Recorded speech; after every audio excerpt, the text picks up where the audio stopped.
So my name is Maria, and today we are going to briefly discuss the skills for the 21st century and why it is important what you do in your theater every single day. What is entrepreneurship? What's cultural entrepreneurship? Then the human-centered approach to creativity, which is design thinking, and then we do some reflections. And then, depending on time, we do the exercises, but we can also move them to Wednesday. So I'm the owner of North Consulting. Some of you have met me already, but we are what we call a limited private company. But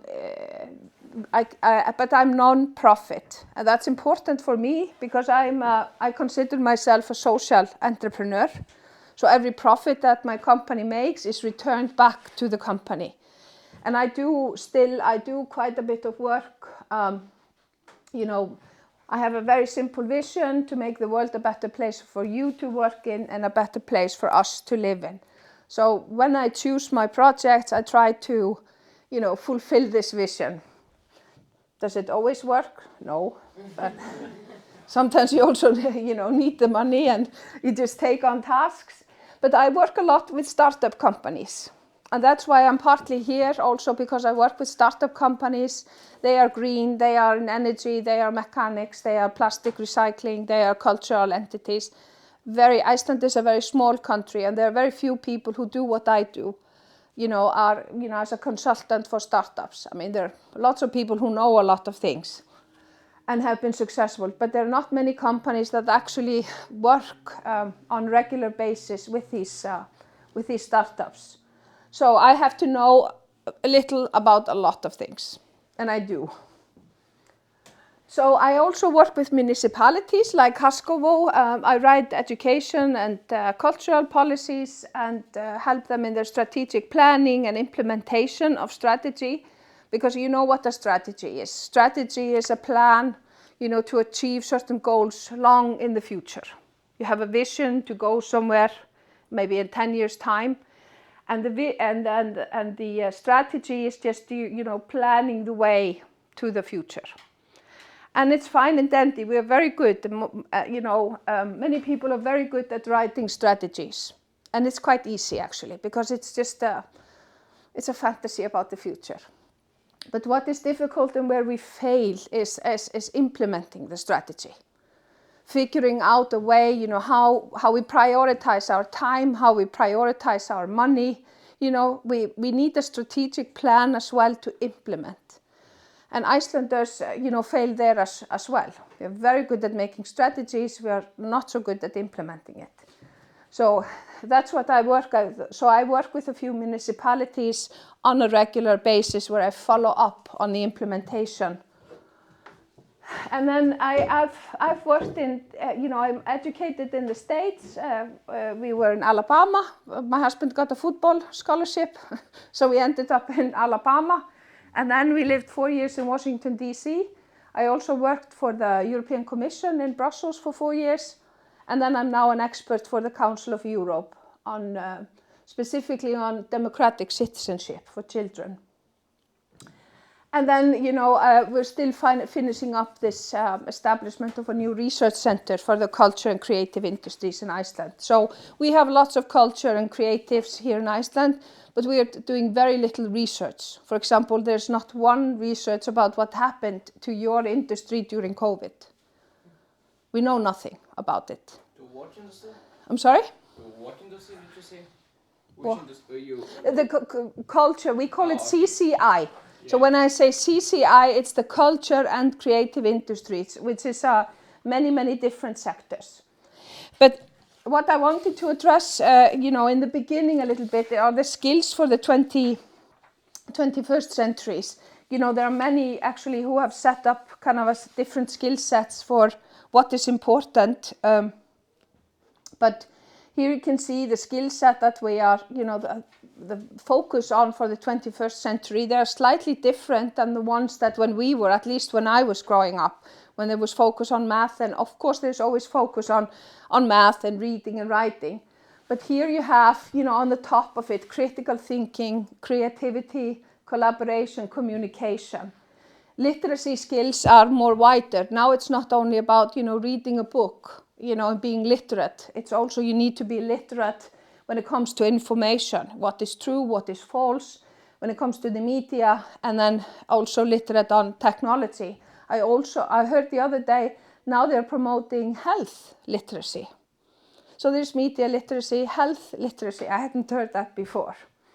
Also, because the world is changing and the way we work is changing as well, these life skills, I would call them transferable skills, or sometimes they're called soft skills, that how we work together. It's not about us as an individual anymore, it's about us working in groups. So we need to be flexible, exhibit leadership, take initiative, be productive, of course, but also have these social skills.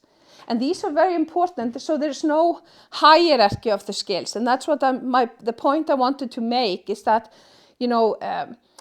you have to be literate, I think, and it's good to have certain math skills. But I think what makes me happy is that these skills and these are being highlighted. It's important, even if you have multiple university degrees, you will still learn what to do in the job on the job. But, flexibility, leadership or initiative, you don't learn that on the job. That's something you harness throughout life.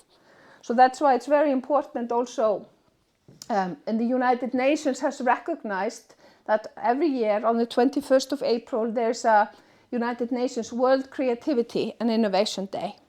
So you can see that, especially after COVID, that the world is actually moving closer to actually recognizing and showing the importance of the skills actually that I think you were harnessing and using more in your education and maybe in your daily life than in many other sectors. So creativity and culture, what is this? The creative economy has no single definition. It's an evolving concept building on the interplay between human creativity and ideas and intellectual property, knowledge and technology. So when we talk about entrepreneurship or creative economy, we cannot only talk about human creativity and ideas. There is this interplay. Something that you might be doing now or in the future might actually give you an opportunity to apply for an intellectual property. And many of the things, like a play that you write, you don't apply for an IP or an intellectual property for it, but there is an ownership of it. It's your creation. And you have to protect it. If other people want to actually put it on stage, you have to make sure that you protect. It is your own intellectual property. And we see that a lot in the cultural sectors. There's a lot of difference also between those who, I go over that later, who is actually within the creative economy. So here the creative economy includes audiovisual products, design, new media, performing arts, publishing and visual arts. We also do literature, libraries. In fact, there are 12 to 14 different sectors which fall under what we call the creative economy. For example, gaming. And we have a big, and filming, of course, the film industry. We have a big debate currently going on in Iceland between the gaming industry, those who make video games, and those who, for example, in the theater. The gaming people, because they make a lot of money and they export their games to a big market. So they're actually a big export sector in Iceland. They do not consider themselves, as part of the same group as people who work in theater. They separate themselves, many of them. They think that, what they are doing is really, really entrepreneurial, but what you are doing is actually something that needs to be supported by the government. Because you cannot sell enough tickets for enough price to actually, do you know what I mean? So it's not a profit making. And that's, we need to kind of correct this course because there's also this human value and societal value in what we do. Do you understand? So suddenly you have, you could say the same if you're not publishing, maybe in advertising. Advertising is also part of it. It's a profit industry. Filmmaking is as well, but the difference between filmmaking and gaming, for example, is that there are few gaming companies, and then when they grow, they hire more people. Our filming industry is really up the roof now because we have very favorable tax incentives for foreign companies to come in, but they're mostly self-employed people who are hired on a task. So the filming industry, it operates in a completely different way. They are small companies and they hire you on a task as an actor, as a screenwriter, as something. And you know, so, and that's perfectly okay, but they also generate a lot of export money for Iceland currently. So it's just important to say that, you know, it's not one thing or the other. But you know, all of these sectors and where you're working, it's a very highly transformative sector in terms of income generation, job creation, and export earning. So what we're seeing, and I will show you some statistics, is that, you know, the sphere that you are in, the culture sector, is the fastest growing economic sector in the world.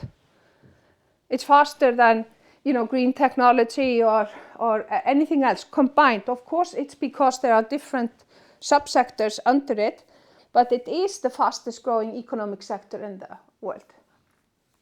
And also, that's why, you know, it's nice to speak of green, social, and cultural entrepreneurship at the same time, because creative economy is now recognized as an essential component of sustainable development.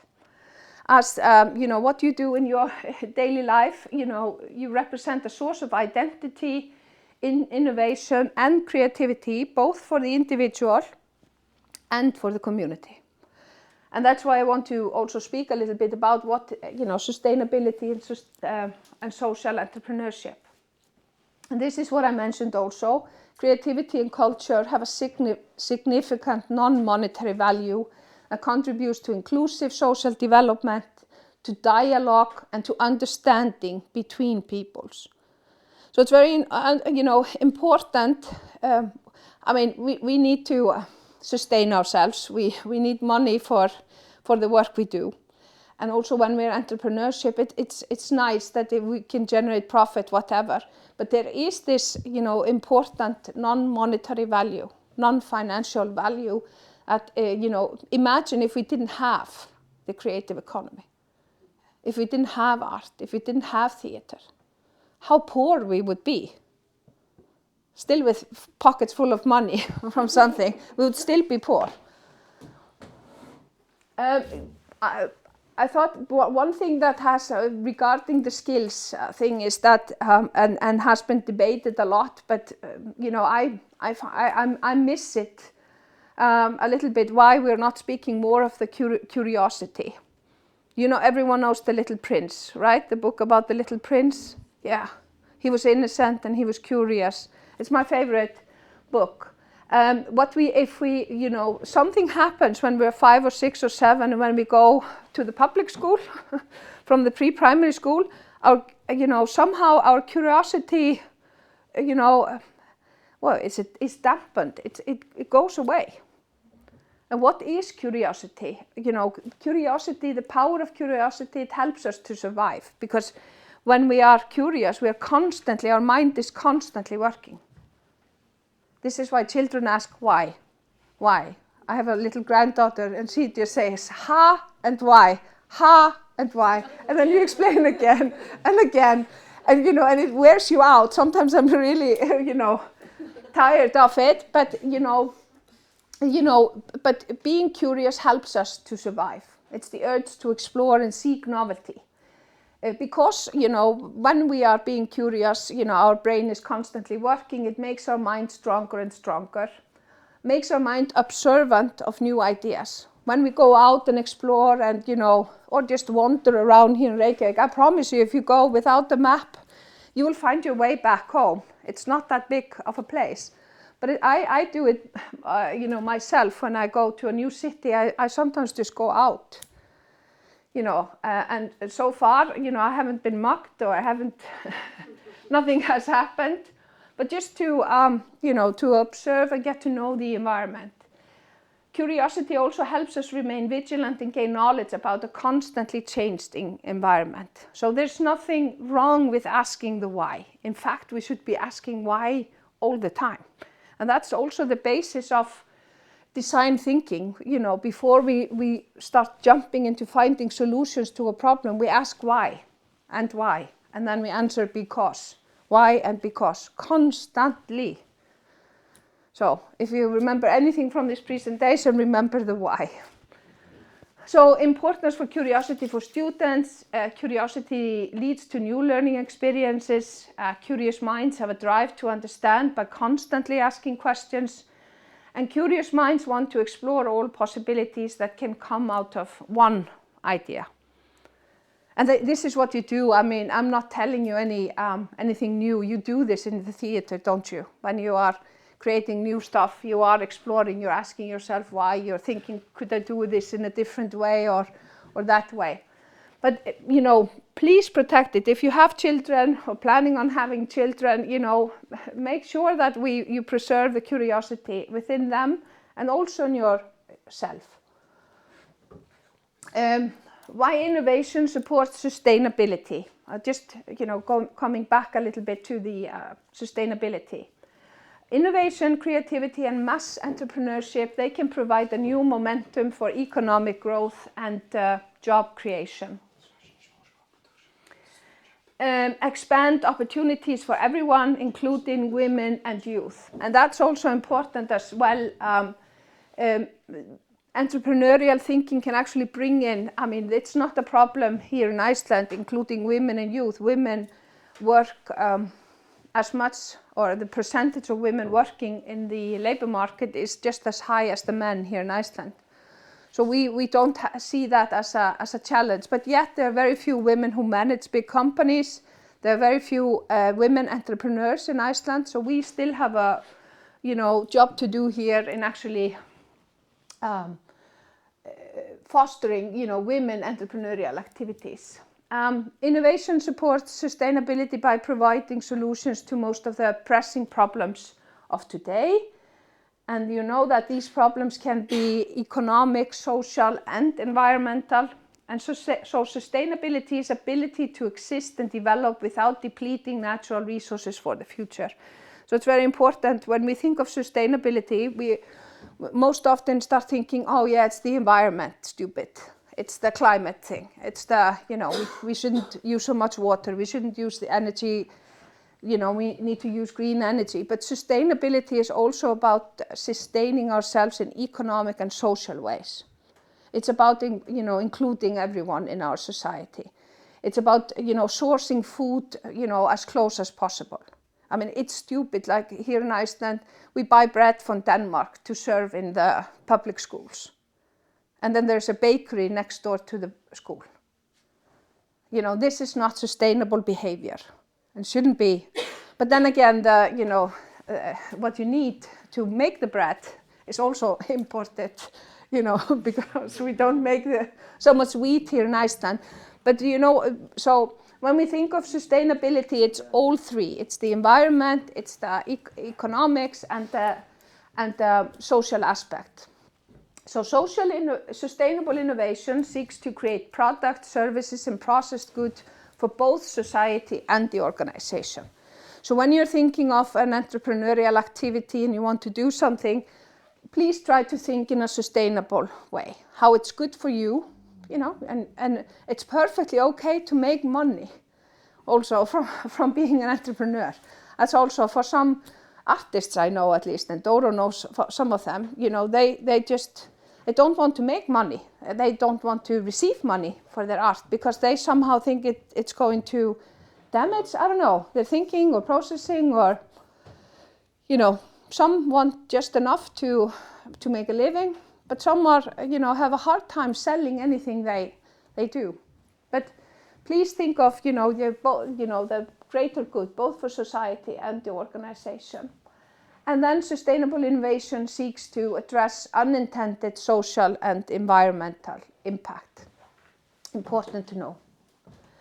And who is then an entrepreneur? An entrepreneur is anyone who's a risk bearer. Their income consists of ground rent, not of ground rent or daily wages, but of profit. Have you heard this before? Have you ever thought about the definition of an entrepreneur? Never?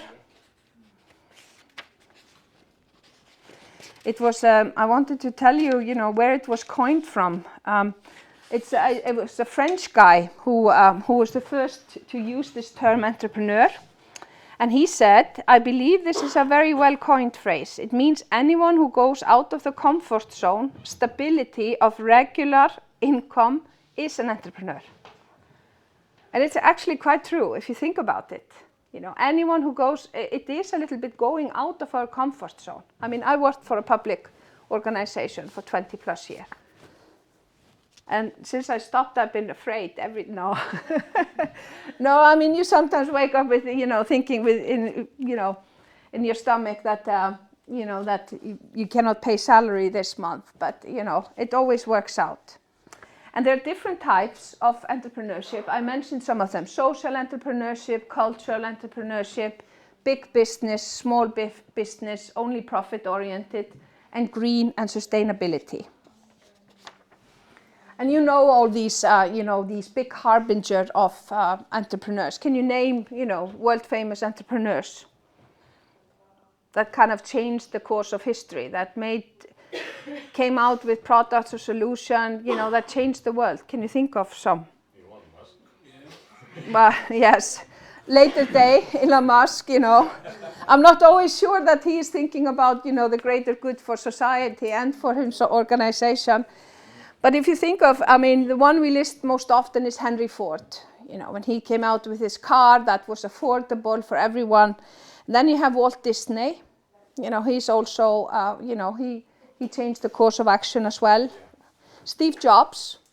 Steve Jobs was the really one who, he showed us how to use design thinking, for example, in technological product. There's nothing better about an iPhone, technologically speaking, than any other phone. It was the design. And he focused only on the design. And it's fantastic. If you haven't read his book, he was a very flawed person, extremely flawed. But, what he did with the iPhone, was just magic. And there was nothing about the technology.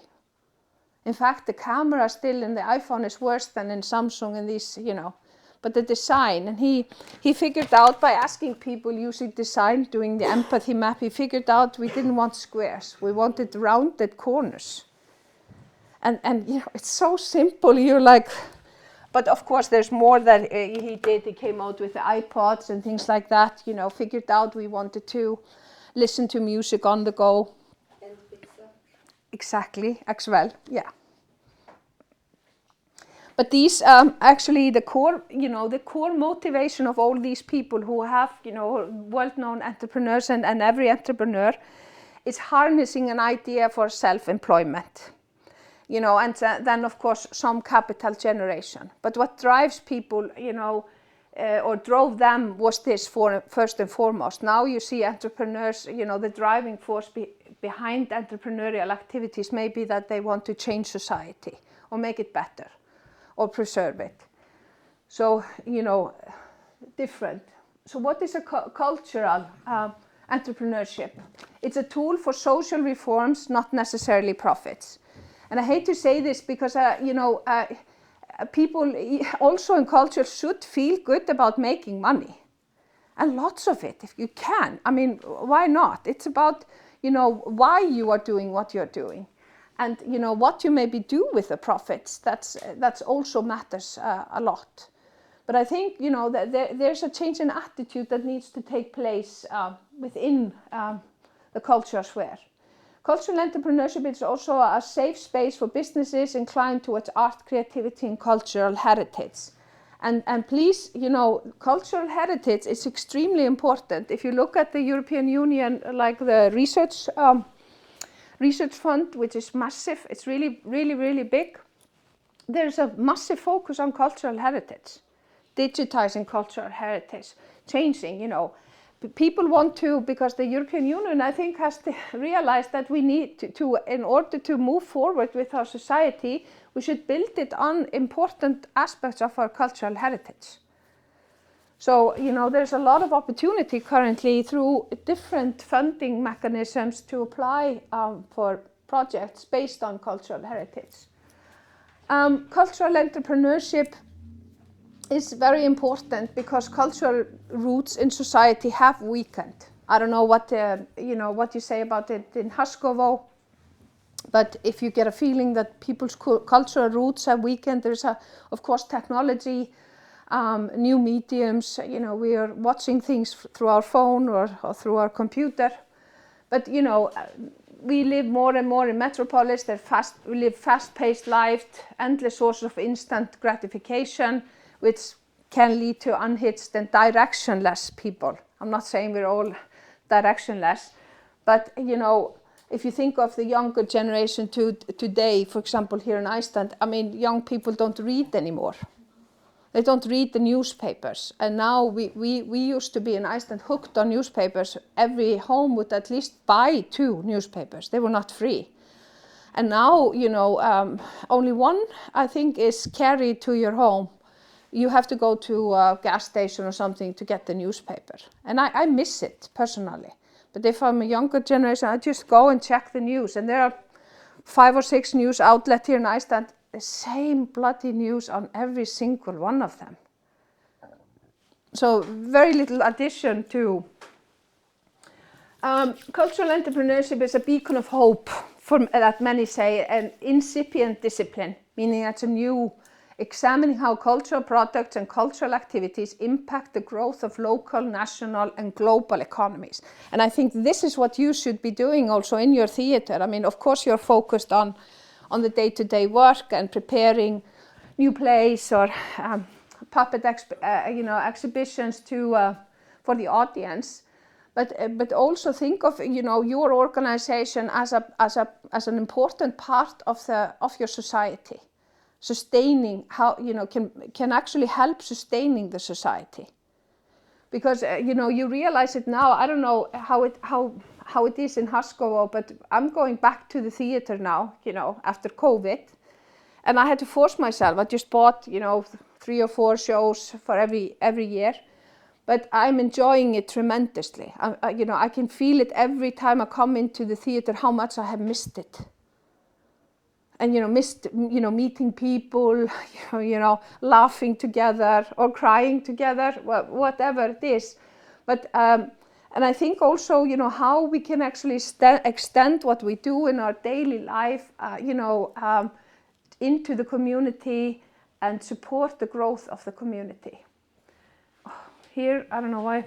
Cultural entrepreneurship can be defined as an entrepreneurial process that uses components of culture as a medium to achieve specific entrepreneurial goals, while also promoting the culture as a whole, which helps the region's socio-economic growth. This is one definition of I don't know why the slides look so bad, but.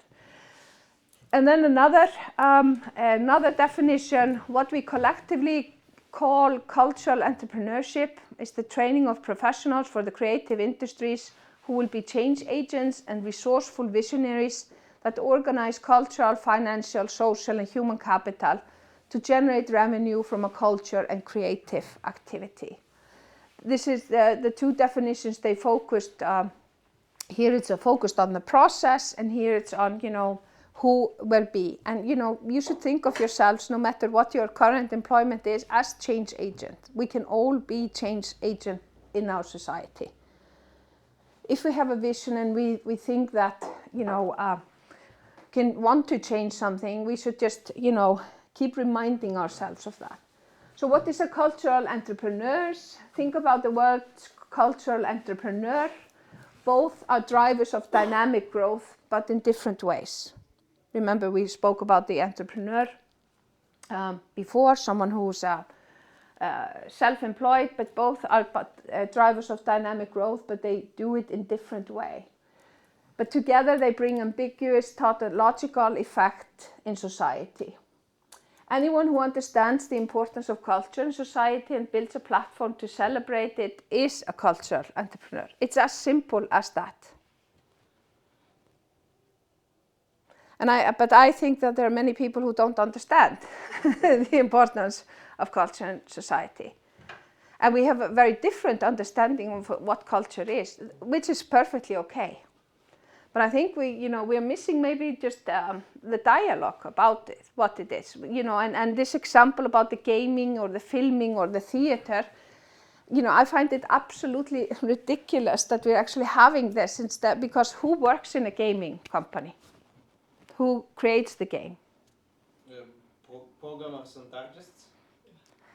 And designers, and and most of them, yes, there are programmers there with computer science background, but there are lots. Even more important are the people with an artistic background working there.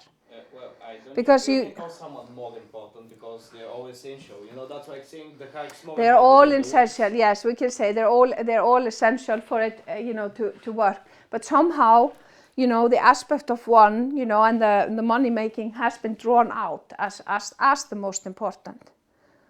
And then what we are also trying to, we're also discussing now in Iceland, instead of thinking of, the revenue, different parts, the performing arts, visual arts, the revenue that they generate, we're actually counting the people who work in cultural employment. So your company or the sector that you work in, it's maybe not part of the creative economy. It can be a municipality. But if you work in the library in a municipality, you maybe have your job description is a cultural, you're a cultural worker. And, when we start looking at that in that way, there's a multiplier effect. So here, cultural entrepreneurs are cultural change agents and resourceful visionaries who organize cultural, financial, social, and human capital to generate revenue from a cultural activity. Their innovative solutions result in economically sustainable cultural enterprises that enhance livelihoods and create cultural value and wealth for both creative producers and consumers of cultural services and products. And this is an old definition, and but we use it we don't use it so much. Can you see yourself in what you're doing in this definition? Do you think think of yourself as cultural entrepreneurs? A little bit. Yes? In what way? Not quite sure. Answer later. Mm-hmm.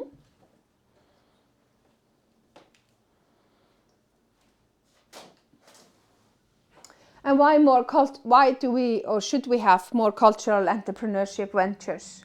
Well, first of all, by having more cultural ventures is just company. It's another word, or cultural entrepreneurial activities. It promotes cultural preservation. So, cultural entrepreneurial companies are a marketplace for intangible, myths, symbols, values, norms, attitudes, and tangible products and services, cultural activities and products. So it's very important, what I said, the non-monetary value of the activities, but it's also, you preserve, and lots of, very successful cultural entrepreneurs have actually used, myths and symbols or values, whatever, cultural heritage, actually to make business. I mean, look at all the Viking shows and film shows about, nobody is thinking here in Iceland about the Vikings. I mean, never. We don't even celebrate, and it's very sadly so, we don't celebrate so much this Viking heritage. You go to Denmark, Norway, Sweden, and you see the Viking ship is here, the Viking museum is there. Where is the Viking museum in Iceland? There is none.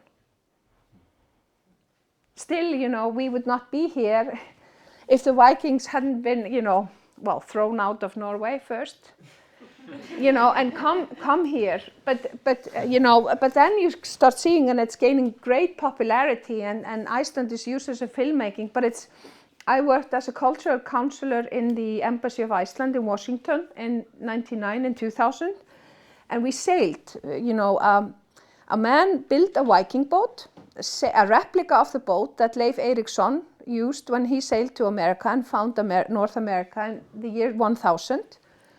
He built this replica boat and he sailed it. And we were there in the embassy, you know, celebrating when they came to harbor in New York, and it was a big, you know, a lot of money put into it. Then he shipped the boat back and nobody wanted the boat. It took years, I'm not joking, it's now close to, it's in Reykjavik, it's Reykjavik that actually built, you know, shed over it. It's really, I mean, it's a replica of a boat that was sailed from here to North America in the year 1000, and they did the sail again. And it took years to actually to find someone who would actually make sure that they would preserve it. But now we don't regret it today. So cultural entrepreneurship ventures are also sustainable business approach. It's a means to bring about societal changes, and it permeates all activities across all economic sectors. And that's the beauty of it, I think, also when you think of cultural entrepreneurship. You know, one aspect of an innovation can be cultural. I mean, for example, now when we look at innovations in the health sector, we always want, you know, it's very popular now to have one designer or two, or people who have just worked in the theater. Because they bring a different perspective when we are asking ourselves the why. And then we ask ourselves later when we found the why, how are we going to do it? They bring a different perspective than multiple engineers or multiple scientists or people educated in medicine.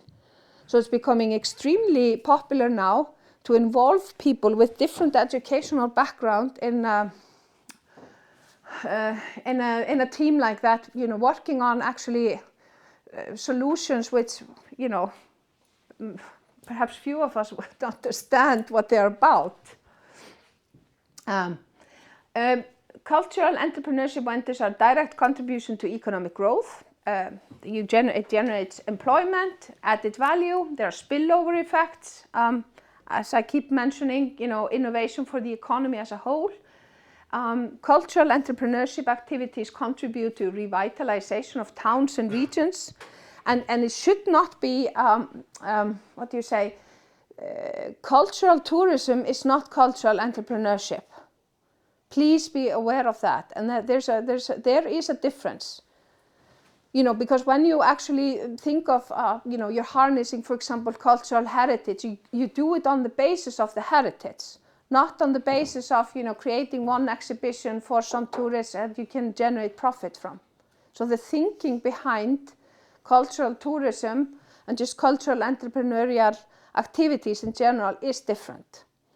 And we are having a bit of a problem with that in Iceland as well, in the countryside, where actually we're closing down kind of these, what are they, byggðasöfn, these local heritage museums. We're closing them down and building, you know, one 3D or virtual exhibition just about one fight between some Vikings, or, which is fine, but that is not representative of our cultural heritage. So, you know, that's, but we are also seeing when you have used culture kind of as a means to revitalize communities, that it has an attraction for people to come. And here in Iceland, it also, not only for tourists, it has an attraction for us to come as well and be part of it. And also move, you know, younger people are moving into the countryside now and building up cultural activities. Involvement of young blood, people who are, and you will see it in the house here today, that they're younger, you know, younger people actually, they're less scared than us who are middle-aged. You know, we just want our income and paycheck every month, but younger people are less scared to try out new things. So we need to also focus on young people, you know, doing entrepreneurial activity. Same here in Iceland as I suppose it is in Bulgaria. And changes markets and hearts and minds. You know, what you do in your daily work and as a cultural entrepreneur, you're more likely to touch lives and, you know, and making the world a better place than many other entrepreneurs. And that's also important. Post-COVID world, just move fast through this. This is what happened, during COVID. Royalties, CCIs are the culture and creative industries.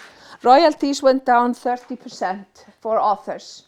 There was 7 billion loss in film industry, and 850 museums, across the globe, lost an average of $850,000 each. That's massive. But currently, the CCIs count for 3+% of global GDP, but it's growing twice as fast as the overall economy. So yes, there's a lot of green entrepreneurship and all that, but this is where the growth is taking place. And this is low. I think it's close to 5% part of GDP, but we have a problem with the statistics. We need to improve the statistics, but we think it's somewhere between 4.5% and 5%, and it's growing very fast. Many of the world's best performing companies in the world consider creativity an investment. And you have here, and you can see that creative-led firms, they outperform competition in revenue growth. Design-led companies have 32% more revenue and 56% higher returns to shareholders. This is all, business, but it's important that those who actually are design-oriented companies, they actually have higher revenue and higher profit. Can you give us an example of a design company? That outperformed another company.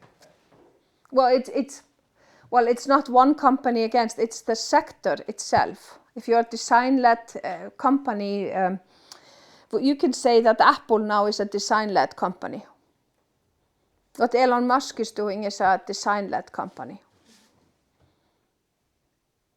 Except for, his shuttle to the moon. Maybe that's not, but part of it is, of course, design.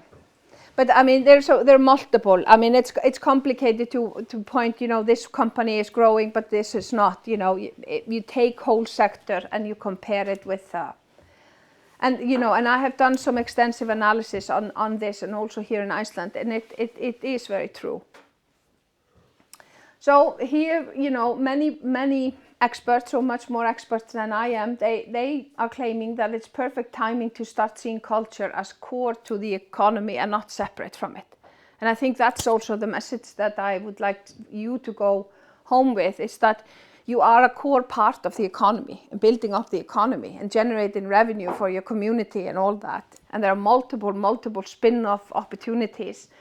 You can also start, just like Steve Jobs, he created demand. People didn't know that they needed this phone. They don't know maybe yet that we need to go to a puppet show, 3 times a year. But that's also part of, we can create their interest in it. But culture as a core to the economy and not separate from it. And here just a small message. That all of you should take a leading role in creating solutions for global challenges, and you actually might hold the unexpected answers to actually a quite complicated societal problem. But the fact is that for example, when your municipality wants to explore something new, do they call the theater? Do they call you? They should. Because when you're applying this process like design thinking and brainstorming, I mean, there's no wrong idea. In fact, actually, you might come up with some solutions that people who are maybe similar educational background, similar experiences, I can guarantee that you would come up with ideas that they will not come up with. It could be a viable solution to a problem. So that's also one part we can have, having multidisciplinary teams when we are. And then what are the different means? Finally, I get to talk about, have you heard about, what I like to do every day? Ikigai. Have you heard of Ikigai? Yeah. Yeah, you use it? Yeah, well, it's these are just the 2 books, one is about, it's a Japanese concept, and it means, Ikigai means your reason for being. Your Ikigai is what you would consider your life purpose, your bliss, But actually in the West, the way we have used it, and the Ikigai, I can send you also the map, we use it more, also with young people to find your dream career. What do you love to do? What's your passion? What's your profession, occupation, and how would you like to help the world? So here, you have found your dream career when it included in the 4 qualities: what you love, what you're good at, what you can be paid for, and what the world needs. A very important element here is the Ikigai. So always think about, that you're doing something that you are good at, that you love, but also that the world needs. So you take that when you're doing an Ikigai map, you are thinking of yourself, but also the context in which you live. Could be your community, or it could be the whole world. So I work a lot with this with young people, for example. I find it complex in the beginning, but there's a lot of truth to this, and they base this here. For example, this book is just a research on certain communities, like this island community just outside of Japanese, where people, majority is 90 plus. And the way they eat, the way they live their lives, the way they think about their community, it's quite fascinating. It's quite simple, but quite fascinating. And they are healthier. They have the longevity that we don't have in our country. So that's very often, when we start process of brainstorming, is just to go through an Ikigai. An Ikigai is not a one-off. You do it once in your life, and then when you're 15, and then you look at it when you're 50 and say, oh, you can use it as this Ikigai exercise quite regularly. And this is, how the process of doing it, you start looking what you are great at, you love, the world needs, You found your Ikigai when actually all these 4 rings, they meet in the middle. So that's when you have found your life bliss, your passion. And normally we use this in pairs. We ask each other, we think of it ourselves, and then we ask each other questions as well. So it's a good also, team exercise or partner exercise to do. And here, then it's design thinking. Who said they have worked with design thinking? Yeah? And you like it? Yes. What do you like about design thinking? It's the way of thinking. I don't know Yeah? which one to choose. Well, I think, what I have realized also, because I never thought of myself as, good at anything with cultural thinking, but we can all be designers. We can be designers of our own lives, or designers of new solution. Design thinking allows you very freely to think outside of the box. That's why I like it. And it's human-centered. It's a 5-step process, and it's often very used to solve what we call wicked problems. Have you heard of wicked problems? Difficult problems in society. And it's a 5-step process, and even though it has this, it's a 5-step, it's reiterative. So you can go through the whole process, and then you test, and then you go back, and maybe all the way here, and then you define and ideate, and you're just here again and again and again. But we always start empathizing. And it's very important, I will show you later, empathizing with someone is not the same as sympathizing. It's very different. But in the empathize process, and I will also give you some tools that you can use, we learn about the audience for whom you're designing. We have identified maybe a challenge or a problem, and we go out and ask people, or interview people, or ask each other, what is the problem? And empathize is actually we in this process we create a persona. There's normally in the documents there's a picture of a face, and we're thinking, what does this person think or feel? What do they see and hear? What do they do?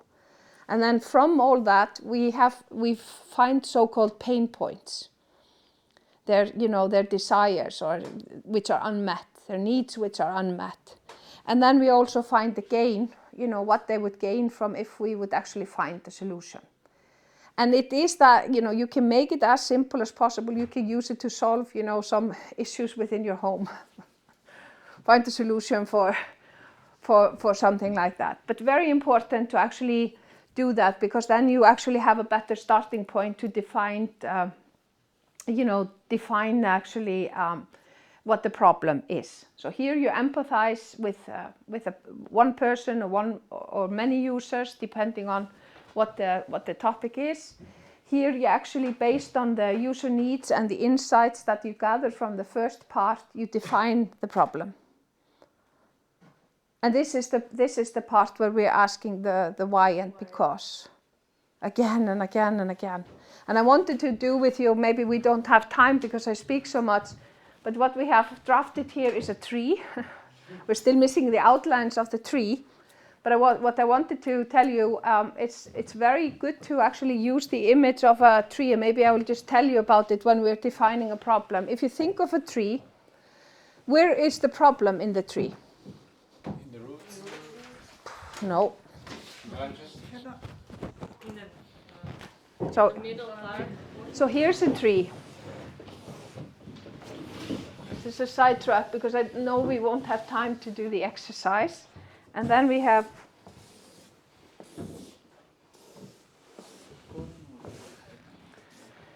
so where's the problem?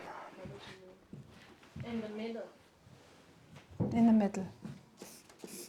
Why is the problem in the middle? Because It's it's the connection between both. Mm-hmm. Let's say, and I think I had something like too few people go to theater in Haskell.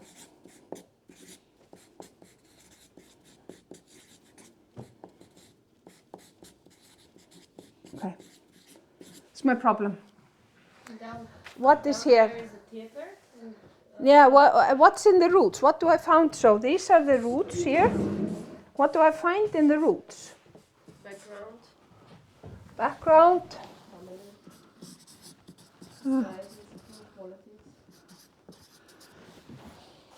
See, this is why the tree is so powerful, I think.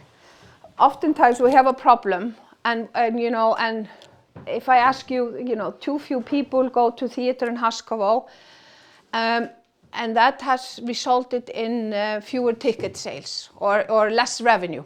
Yeah. Where would the less revenue be? In the roots or in the branches? branches. In the branches. Because what's in the branches? The result of the problem. Exactly. And the problem when we are trying to solve things, we look too often at what is visible to us, instead of going to the roots and saying, why are there too few people? So here we are asking why. Someone tell me, there are too few people go to theater in Haskovo. Why is that? Let's say too expensive. And then I say, because. Why is it too expensive? I continue going down the routes and I say, why is it too expensive? We don't know because it's not. Well, no, It's just so no, yeah, cheap. exactly. So Salaries are the too. problem. See, salaries are too high. You get too much paid. And why are salaries too high? Difficult to get actors. To get actors to come. And you can have, kind of from the same branch, you can have too expensive, and then you have different. But you work your way down to 3, 4, 5 levels to actually find the root cause of this. Maybe this was not, I don't know if there are too few people who come to the theater. But if this is a problem, actually, you could do this exercise, maybe not too expensive. I mean, you wouldn't have come up with that because it's not too expensive. Okay, and if we look at the roots and we find the problem, then we find a solution You find the cause of the problem. Yeah, so let's say if the main thing here, which it's not, the too few people who go to theater because the tickets are so expensive, and you cannot find people to come and work at the theater, because they want to get higher, pay. You would start saying, okay, this is the root cause, and how can I solve this? So this is where you start solving the problem, not here, never. Because this is just, something a visible consequence of a problem. This is not the cause, this is the consequence.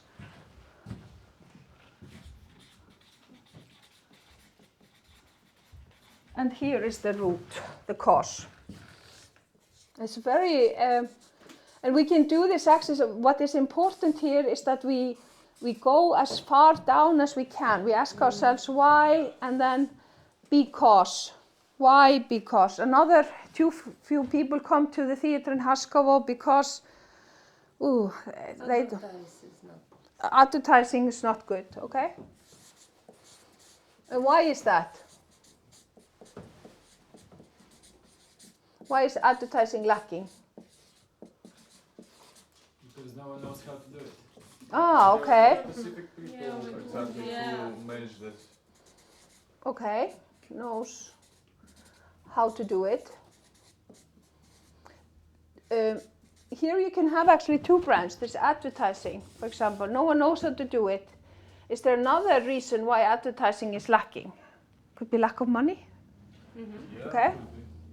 So this is how you see how the branch, goes into two directions. The kind of, you start here, the advertising lacking or whatever, and then you have to go and think, okay, no one knows how to do it, and why is that?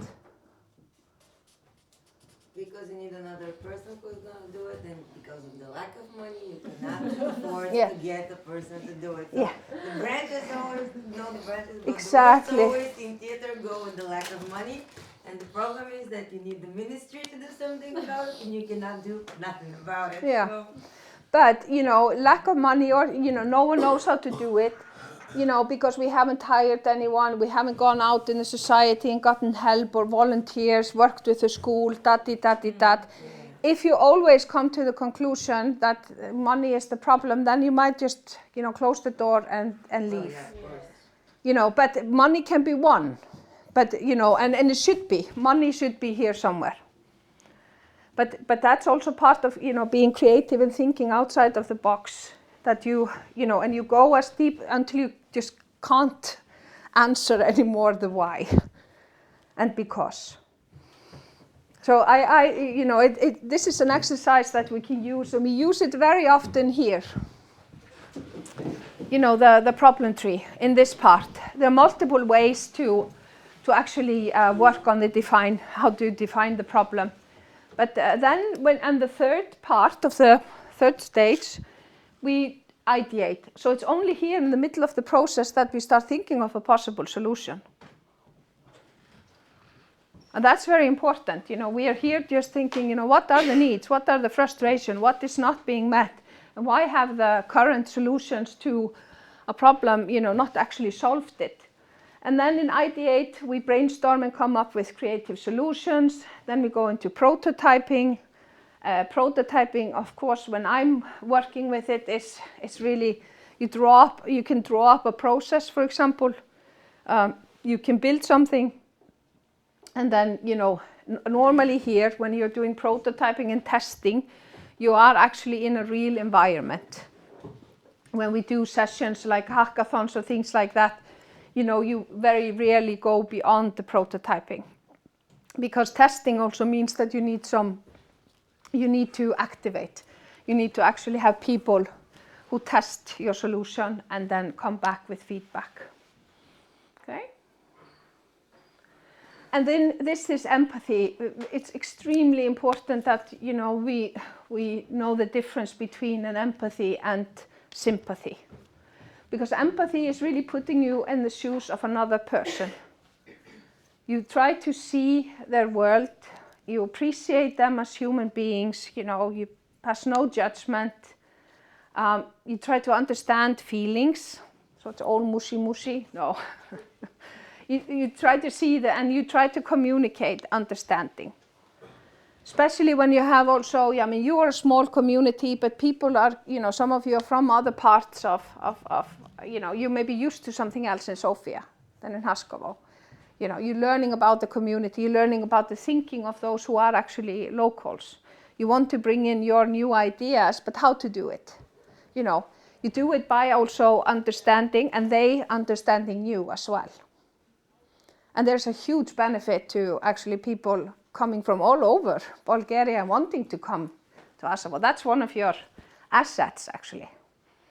That it's not only the locals, who are just, it's people who are educated somewhere else or have lived somewhere else who bring in their different cultural backgrounds and experiences to the community. It's very valuable. Yeah, and this is how we often start using, the ikigai and just the first part of the empathize process together. What does your community world need? What can you contribute to the community? And then we often link it to the sustainable development goals. Well, the next session was supposed to be exercises, and I would just show you because we are running out of time. We have run out of time, and you need a break, and we have some coffee for you. Here, I will just give you. Here was an exercise with the phone. So I will just give you some, examples here that you can take home and you can exercise. Or we can try this on Wednesday, maybe. Can I ask something? Yes, absolutely. Is it right that if you are doing arts, no matter what arts, you need to be empath? You need to be what? Empath. And You need to impact. empathize. You need to Empathizing people. empathize. It's like a must. You must empathize if you're doing arts or no. I think you do it, whether whether it's you do it consciously or not. I think yes, yeah. No, I think you do it without actually thinking of it. Yeah. But I mean, it's those of us who are not in the arts. We need to remind ourselves that empathize is not sympathize. Yeah. It's not the same thing. I mean, I think you are in the theater, you're constantly in the process, so it's a very unconscious thing. But it's often good, maybe because it's so unconscious, it could be good to use the persona, create. Consciously think, what does this person see and hear? What do they think and feel? What do they do? What are their pain points and what they gain? Just to actually write it down. But I think you're doing it every day in your work. Any other questions? This was a lot, I know. I realize. But you can take the slides, go back home and process it. What is a cultural entrepreneurship? What's the link to sustainability? How can we use tools like design thinking? I will give you these exercises and then we will continue maybe on Wednesday a little bit doing more exercises. But this is the one you can actually start implementing tomorrow. If you have a problem that you want to solve and brainstorm it. All right, let's try to, let's have a coffee break, right?